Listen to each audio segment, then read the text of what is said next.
మా latest videos కోసం మా ఈ తెలుగు న్యూస్ ఛానల్ సబ్స్క్రైబ్ చేసి గంట సింబల్ యాక్టివేట్ చేసుకోండి. ఈ నెల శ్రావణ మాసంలో ప్రతిరోజు ఒక పర్వదినమే. శ్రావణ మాసంలో వచ్చే 2వ శుక్రవారం నాడు వరలక్ష్మి వ్రతం జరుపుకుంటాము.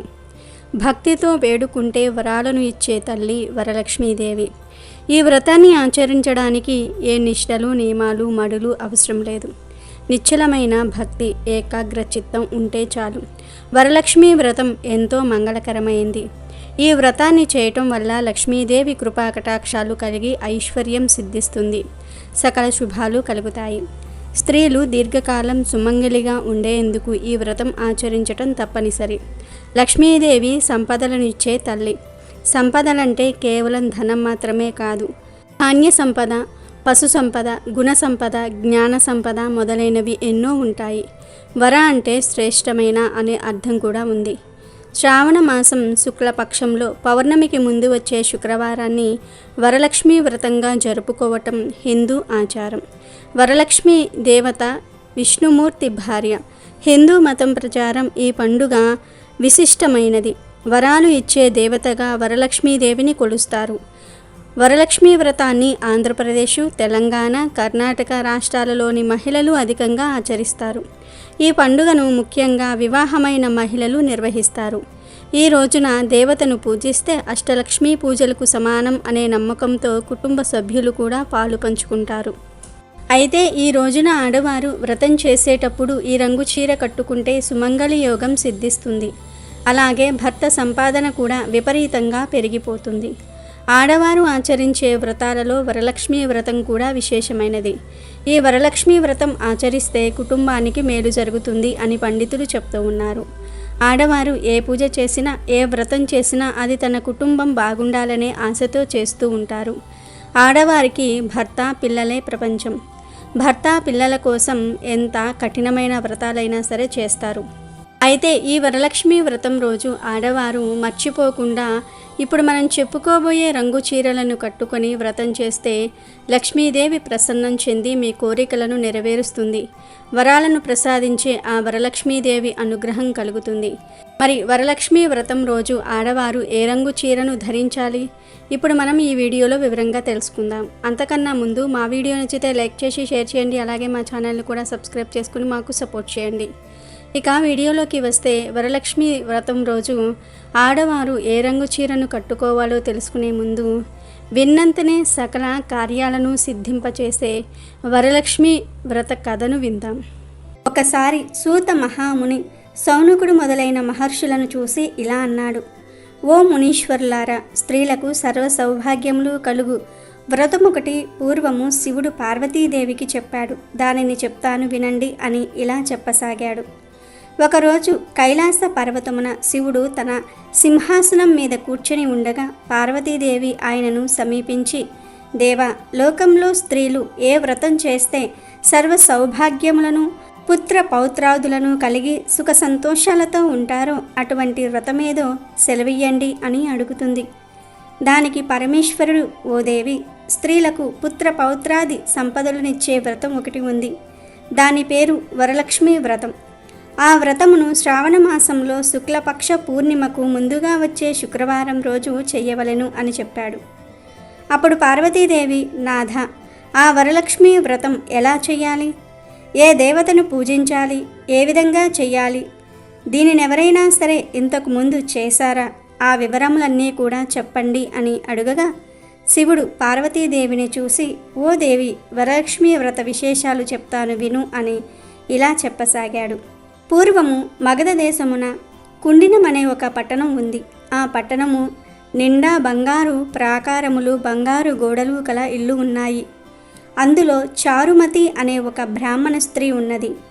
ఆమె పతియే ప్రత్యక్ష దైవంగా భావించి తెల్లవారుజామునే నిద్రలేచి స్నానం చేసి పతిదేవుణ్ణి పువ్వులతో కొలిచి ఆ తర్వాత అత్తమామలకు అవసరమైన అనేక సేవలు చేసి ఇంటి పనులన్నీ కూడా ఓర్పుతో, నేర్పుతో చేసుకుండేది. అందరితో ప్రియంగా, మితంగా మాట్లాడుతూ ఉండేది. గయ్యాలిగా కాకుండా ఇంత అనకువగా ఉన్న ఆ మహాపతివ్రతను చూసి శ్రీ మహాలక్ష్మికి ఆమె మీద అనుగ్రహం కలిగింది. ఒకరోజు మహాలక్ష్మి ఆ మహా ఇల్లాలికి కలలో ప్రత్యక్షమై, ఓ చారుమతి, నేను వరలక్ష్మీదేవిని. నీ నడవడిక చూసి నాకు నీ మీద అనుగ్రహం కలిగి నీకు ప్రత్యక్షమయ్యాను. శ్రావణ మాసంలో శుక్లపక్ష పూర్ణిమకు ముందుగా వచ్చే శుక్రవారం రోజు నువ్వు నన్ను పూజించితే నీకు కోరిన వరములిస్తాను అని చెప్పింది. అలా ప్రత్యక్షమైన అమ్మవారిని చూసి ఎంతో మురిసిపోయిన చారుమతీదేవి కలలోనే వరలక్ష్మీదేవికి ప్రత్యక్షమై నమస్కారములు చేసి అనేక విధములుగా స్తోత్రం చేసింది. ఓ జగజ్జనని, నీ కటాక్షం కలిగితే జనులు ధన్యులవుతారు, విద్వాంసులవుతారు, సకల సంపన్నులవుతారు.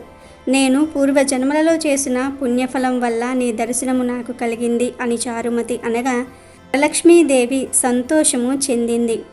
ఆ వెంటనే చారుమతికి మెలకువ వచ్చి 4 వైపులా చూస్తే వరలక్ష్మీదేవి కనబడలేదు. అప్పుడు ఆమెకు అర్థమయ్యింది తాను కలగన్నదని. వెంటనే భర్తను, అత్తమామలను లేపి చెప్పగానే వాళ్ళు కూడా చాలా సంతోషించారు. ఈ స్వప్నము చాలా ఉత్తమమైనది. దేవి ఆనతి ప్రకారం నువ్వు తప్పకుండా ఆ వ్రతం చెయ్యి అన్నారు. చారుమతి ఆనందంగా తన ఇరుగు పొరుగున ఉన్న స్త్రీలకు కూడా విషయం చెప్పింది. వాళ్ళు మరియు చారుమతి ఎంతో ఉత్కంఠతో శ్రావణ మాసం ఎప్పుడొస్తుందా అని ఎదురు చూడసాగారు. వారు ఎంతో ఎదురు చూసిన పౌర్ణమి ముందు శుక్రవారం రానే వచ్చింది. ఈరోజే కదా వరలక్ష్మీదేవి చెప్పిన రోజని ఎంతో ఉత్సాహంతో చారుమతి మొదలగు స్త్రీలందరూ కూడా పూజకు ఉపక్రమించారు. ప్రాతకాలమే నిద్రలేచి తలారా స్నానం చేసి పట్టు బట్టలను కట్టుకున్నారు. చారుమతి ఇంట్లో అందరూ చేరారు. అక్కడ ఒక ప్రదేశంలో గోమయంతో అలికారు.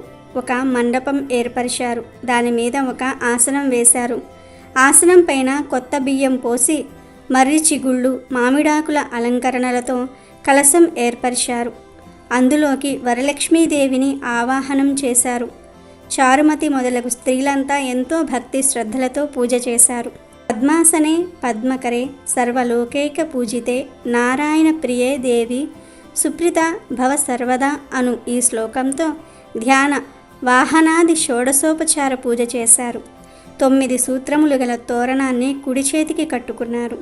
వరలక్ష్మీదేవికి అనేక రకములైన పిండి వంటలు చేసి నైవేద్యం పెట్టారు. దాని తర్వాత ప్రదక్షిణం చేస్తూ ఉండగా ఆ స్త్రీలందరికీ ఘల్లు ఘల్లుమని శబ్దం వినపడింది. వెంటనే తమ కాళ్లను చూసుకుంటే గజ్జెలు మొదలైన ఆభరణములు కనిపించాయి. చారుమతి మొదలైన స్త్రీలంతా వరలక్ష్మీదేవి కృపా కటాక్షములు కలిగాయని ఎంతో మురిసిపోయారు. రెండో ప్రదక్షిణం చేయగానే చేతులకు ధగధగాలాడే నవరత్నాలతో కూడిన కంకణములు మొదలైన ఆభరణములు కనిపించాయి. ఇక వాళ్ళ ఆనందం ప్రత్యేకించి చెప్పేదేముంది. మూడవ ప్రదక్షిణం పూర్తి కాగానే ఆ స్త్రీలంతా సర్వభూషణ అలంకృతులయ్యారు. చారుమతి మొదలైన ఆ స్త్రీల ఇళ్ళన్నీ స్వర్ణమయాలయ్యాయి. వాళ్లకు రథగజ త్వరగ వాహనాలు ప్రసాదింపబడ్డాయి. చారుమతి ఇంటి నుంచి ఆ స్త్రీలను తీసుకుని పోవడానికి వారి వారి ఇళ్ల నుంచి గుర్రాలు, ఏనుగులు, రథాలు, బండ్లు వచ్చాయి.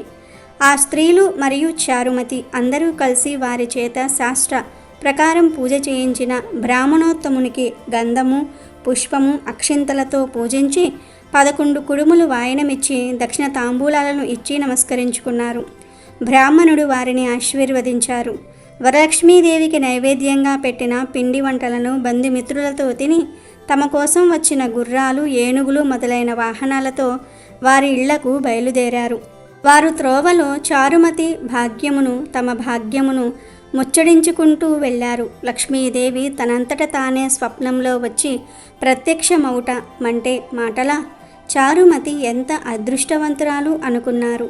చారుమతికి ప్రత్యక్షమైన విధానం తన మట్టుకే దాచుకుని తాను ఒక్కతే పూజించకుండా తమ అందరికీ చెప్పి తమకు కూడా ఇంతటి సౌభాగ్యం కలగజేసిన చారుమతి ఎంతటి పుణ్యరాలు. అలాంటి ఆమె పరిచయం కలిగి ఉండిన తామెంత భాగ్యవంతులు అని ఎంతో మురిసిపోయారు. అప్పటి నుంచి చారుమతితో సహా వారందరూ క్రమం తప్పకుండా ప్రతి సంవత్సరము కూడా ఈ పూజ చేస్తూ పౌత్రాభివృద్ధి కలిగి ధన కనక వస్తు వాహనములు కలిగి సుఖ సంతోషాలతో ఉన్నారు. కావున పార్వతి ఈ ఉత్తమమైన వ్రతమును చేస్తే చారుమతిలాగా ఎదుటివారికి చెప్పి చేయిస్తే సర్వ సౌభాగ్యములు కలిగి శుభముగా ఉంటారు. ఈ కథను విన్నవారికి చదివిన వారికి కూడా వరలక్ష్మీ ప్రసాదము వలన సకల కార్యములు సిద్ధించును అని శివుడు పార్వతీదేవికి చెప్పినట్లుగా సూత మహాముని సౌనకాది మహామునులతో చెప్పి, మునులారా విన్నారుగా చారుమతి ఎదుటివారి గురించి కూడా ఎలా కోరిందో. ఎదుటి మనిషికి మంచి కలగాలని కోరుకుంటే అమ్మవారు ఇంకా ప్రసన్నురాలై మీరు కోరకుండానే మీకు మంచి చేస్తుంది అని ముగించాడు. ఇక ఈ సంవత్సరం వరలక్ష్మి వ్రతం రోజు ఆడవారు తెలుపు రంగు చీరపై గోల్డ్ దారంతో డిజైన్ వచ్చిన చీర కట్టుకుని అమ్మవారిని పూజించాలి. తెలుపు రంగు చీరకు గోల్డ్ రంగు అంచు వచ్చిన చీర అయినా పర్వాలేదు. తెలుపు రంగు అంటే లక్ష్మీదేవికి చాలా ఇష్టం. అందుకే లక్ష్మీదేవి పూజలలో తెలుపు రంగు పువ్వులను ఎక్కువగా వాడాలని పండితులు చెప్తూ ఉంటారు.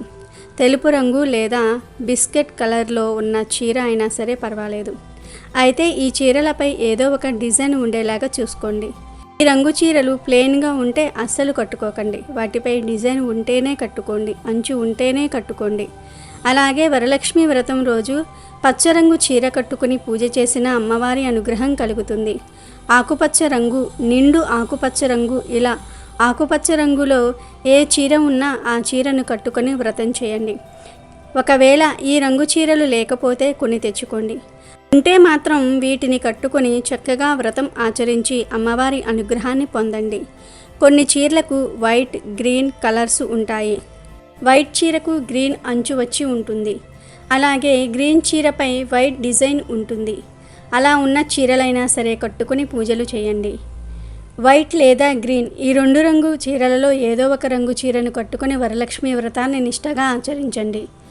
పెళ్ళైన ఆడవారే కాకుండా పెళ్లిగాని ఆడవాళ్ళు, పిల్లలు, మగవారు అందరూ కూడా వరలక్ష్మి వ్రతం రోజు వైట్ లేదా గ్రీన్ కలర్ డ్రెస్సులను ధరించాలి. ఈ రంగులంటే లక్ష్మీదేవికి చాలా ఇష్టం. ఈ రంగు చీరలు లేదా డ్రెస్సులు ధరించి లక్ష్మీదేవిని పూజిస్తే అమ్మవారు ప్రసన్నం చెంది మీకు అష్టైశ్వర్యాలను ప్రసాదిస్తారు. మరి వరలక్ష్మి వ్రతం రోజు పిల్లలు, పెద్దవారు ఈ రంగు చీరలను ధరించి లక్ష్మీ అనుగ్రహాన్ని పొంది ఆనందంగా జీవించండి. వరలక్ష్మి వ్రతం చేసేవారు గురువారం నుండి శనివారం వరకు కూడా ఏం చేయాలి అంటే, వరలక్ష్మి వ్రతం ముందు రోజు ఏం చేయాలి, శుక్రవారం రోజు చేయవలసిన వ్రతం వాయినాల గురించి శుక్రవారం సాయంత్రం ఎలాంటి పనులు చేయాలి, అలాగే శనివారం రోజు ఉదయం పూజ ఎలా చేయాలి, కలశాన్ని ఎలా కదపాలి, కదిపిన కలశాన్ని ఏం చెయ్యాలి, వ్రతమయ్యాక తోరం ఎప్పటి వరకు ఉంచుకోవాలి, ఎప్పుడు తీయాలి అనే విషయాలన్నిటినీ కూడా ఇప్పుడు మనం ఈ వీడియోలో తెలుసుకుందాం. వరలక్ష్మి వ్రతానికి ముందు రోజు గురువారం మీరు తలస్నానం చేసుకోండి. అంటే షాంపూ పెట్టి తలస్నానం చేయాలి అనుకుంటే గురువారమే చేయండి. శ్రావణ శుక్రవారం రోజు తలస్నానం చేయకూడదు. అలాగే వాయనం కోసం పసుపు, కుంకుమలను, వక్కలను ఏర్పాటు చేసి పక్కన పెట్టుకోండి. గురువారమే ఇలా చేస్తే శుక్రవారానికి హెల్ప్ అవుతుంది. అలాగే గాజులు, జాకెట్ ముక్కలు కూడా ఈరోజే పక్కకు తీసి పెట్టుకోండి. ఈరోజే గుమ్మానికి కూడా తోరణాలు కూడా కట్టేసుకోండి. పూజా సామాన్లు ఒకే సెట్ ఉంటే ఈరోజే క్లీన్ చేసి పెట్టుకోండి. అలానే లక్ష్మీదేవి ఫోటో పీటలను బుధవారమే శుభ్రం చేసుకోండి. శుక్రవారం వాటిని మామూలుగా నీటితో కడిగి బొట్లు పెట్టుకోండి. ఇక అక్షింతలను కూడా గురువారం రోజు కలిపి పెట్టుకోండి. అలాగే వెండి పువ్వులు, కాయిన్స్ను పాలతో శుభ్రం చేసుకుని ఉంచుకోండి. ముఖ్యమైన 3 పదార్థాలను గురువారం రోజే తెచ్చి ఉంచుకోవాలి. అవేమిటంటే ఆవు నెయ్యి, ఆవు పాలు, బిల్వదళాలు. అమ్మవారికి శ్రావణ శుక్రవారం రోజు ఆవు పాల పరమాన్నం సమర్పించి ఆవు నెయ్యి దీపారాధన చేసి ఒక బిల్వ దళాన్ని సమర్పించినా చాలు అమ్మవారి అనుగ్రహం కలుగుతుంది. వరలక్ష్మి వ్రతానికి ముందు రోజే ఆవు పంచకాన్ని ఇల్లంతా కూడా చల్లితే చాలా మంచిది. లేదా గంగాజలం చల్లండి. కొంతమంది కలశం ముందు రోజే చేస్తూ ఉంటారు, కానీ అలా చేయకూడదు. పూలు, వాయనానికి ఇవ్వవలసిన పళ్ళను మరియు తమలపాకులను గురువారం రోజే కడిగి పెట్టుకోండి. అమ్మవారికి సమర్పించే వాటిని మాత్రం శుక్రవారం రోజు కడగాలి. కలశానికి కావలసిన వాటిని ఈరోజే సిద్ధం చేసి పెట్టుకోండి. అలాగే గురువారం సాయంత్రమే శనగలను నానబెట్టి ఉంచుకోండి. శుక్రవారం ఉదయం నిద్రలేవగానే ఇల్లును ఒక్కసారి తుడిచి వాకిట్లో ముగ్గులు పెట్టండి. స్నానం చేసేటప్పుడు తప్పనిసరిగా పసుపును ముఖానికి, మంగళసూత్రానికి, పాదాలకు రాసుకోండి. అయితే చాలామంది ఇలా స్నానం చేశాక ప్రసాదాలు వండే సమయంలో పూజ ఇప్పుడు చేయట్లేదు కదా అని చెప్పి నైటీలు వేసుకుంటూ ఉంటారు. కానీ అలా కాకుండా ఏదో ఒక మామూలు చీరను కట్టుకోండి. స్నానమైన వెంటనే తలకు వస్త్రం చుట్టుకుని తులసమ్మ దగ్గర ఒక దీపం పెట్టండి. అలాగే ఇంట్లో దేవుడి దగ్గర కూడా దీపం పెట్టండి. ఎందుకంటే వరలక్ష్మి పూజ చేసేసరికి చాలా సమయం పడుతుంది కాబట్టి ఉదయమే దీపం పెట్టండి. ఆ తర్వాత నైవేద్యాలు తయారు చేయండి. బెల్లంతో పరమాన్నం, దద్దోజనం, పూర్ణాలు, పులిహోర, బొబ్బట్లు, చక్కెర పొంగలి, గారెలు ఇలా మీకు ఇష్టమైనవి చేయవచ్చు. శక్తి ఉన్నవారు ఎన్ని అయినా సరే చేసుకోవచ్చు. లేకపోతే 3 నైవేద్యాలు చాలు. ఆ తర్వాత పూజ చేసే స్థలంలో ఆవు పంచకం లేదా పసుపు నీళ్లు చల్లి ఆసనాన్ని ఏర్పాటు చేసుకోండి. డెకరేషన్ ఏమైనా చేయాలి అనుకుంటే మీరు ముందు రోజే చేసుకోవాలి. ముందు పీట మీద ముగ్గు వేసి పసుపు కుంకుమలతో అలంకరించండి. ఆ తరువాత కలశం ఏర్పాటు చేసుకోండి. చెమ్మును తీసుకొని గంధం రాసి కుంకుమ బొట్లు పెట్టి దానిలో గంగాజలం పోసి పసుపు, కుంకుమ, గంధం, పూలు, బిల్వదళాలు, 2 లవంగాలు, ఎండు ఖర్జూరం, 1 కాయిన్, పచ్చకర్పూరం వేసి కలశం తయారు చేయండి. మండపం పైన ముందు గజలక్ష్మీదేవి ఫోటో కానీ లేదా లక్ష్మీనారాయణుల విగ్రహం పెట్టుకోండి. కలశం కోసం ముందు అరిటాకు వేసి దాని మీద 3 గుప్పెళ్ల బియ్యం పోసి దాని మీద చెంబును పెట్టుకోవాలి. చెంబుపై కొబ్బరికాయ పెట్టి పసుపు కుంకుమలు రాసి 1 రవిక గుడ్డను పైన కప్పి అలంకరించండి. చాలామంది బంగారం లేదా వెండి అమ్మవారి ముఖాలను ఏర్పాటు చేసి చీర కట్టి అలంకరిస్తూ ఉన్నారు. స్తోమతను బట్టి అలా కూడా తయారు చేసుకోవచ్చు. ఆ తరువాత తెల్ల దారం తీసుకొని పసుపు రాసి పూలతో 9 ముడులు వేస్తూ 3 తోరణాలను తయారు చేసుకొని పక్కన ఉంచుకోండి. అమ్మవారి దగ్గర తాంబూలం, గాజులు, పసుపు, కుంకుమ, పచ్చిశనగలు, పూలు, కొత్త చీర, జాకెట్ పెట్టి ఉంచండి. ముందు పసుపు గణపతిని తయారు చేయండి. గణపతి పూజ అయ్యాక విష్ణుమూర్తి, లక్ష్మీదేవి ఫోటోను లేదా విగ్రహానికి గంధం, కుంకుమ బొట్లు పెట్టి పుష్పాలు పెట్టి పూజలోనికి ఆహ్వానించాలి. అమ్మవారికి తయారు చేసిన నైవేద్యాలు పెట్టండి.